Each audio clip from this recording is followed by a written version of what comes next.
এই ধরনের কোনো রকমের কর্মকাণ্ডে স্বরাষ্ট্র উপদেষ্টার কোনো রকমের সফলতা দেখি নাই। আমার ক্ষোভটা এখন স্বরাষ্ট্র উপদেষ্টার উপরে, বিকজ উনি সমস্ত ঘটনা পুঙ্খানুপুঙ্খ রূপে জানেন। উনি মিথ্যাচার করেছেন এবং এই ঘটনাটাকে উনি ধর্মের অপব্যবহার দিয়ে ঢাকতে চেয়েছেন। এটা হচ্ছে ওনার ঔদ্ধত্য, ধৃষ্টতা এবং কুৎসিত মানসিকতার পরিচয় উনি দিয়েছেন।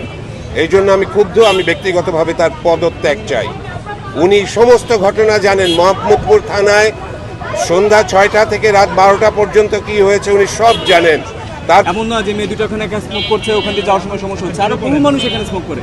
এখানে চায়ের দোকান দিয়ে ভরা, তো এটা টার্গেটেডই ছিল। উনি নারী দেখে ইচ্ছাকৃতভাবে ওনার উপরে টার্গেট শুধু না, যেখানে তাদেরকে বেশ্যা বলে গালি দেওয়া হয়েছে, সোজা কথা। এটা থেকে সূত্রপাত। তারপরে 70-80 জন তারা থানায় গিয়ে আবার থানা এমনভাবে করে রাখছে যেন থানা তাদের। পুলিশও এসে সেই জিনিসটা নিয়ন্ত্রণ করতে পারে নাই।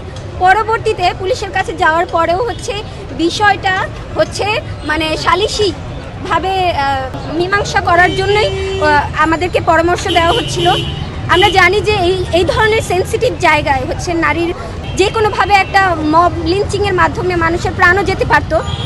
এই সময়ে স্বরাষ্ট্র উপদেষ্টার যেই আইন শৃঙ্খলা বাহিনী যে গণ অভ্যুত্থানের পরে নারীর ধর্ষণ হচ্ছে, খুন হচ্ছে, ছিনতাই হচ্ছে, এই ধরনের কোনো রকমের কর্মকাণ্ডে স্বরাষ্ট্র উপদেষ্টার কোনো রকমের সফলতা দেখি নাই, ব্যর্থতাই দেখেছি। ক্রমাগত এই ব্যর্থতাই আজকে লালমাটিয়ায় নারীর উপরে এই নির্যাতনটার একটা কারণ হয় এবং সেই জেরেই স্বরাষ্ট্র উপদেষ্টার আমরা পদত্যাগ দাবি করছি। আমাদের একেবারেই নাগরিক যে নিরাপত্তা, এই নিরাপত্তার বিষয়টি একেবারেই নাই, একেবারে ঠুনকো হয়ে গেছে।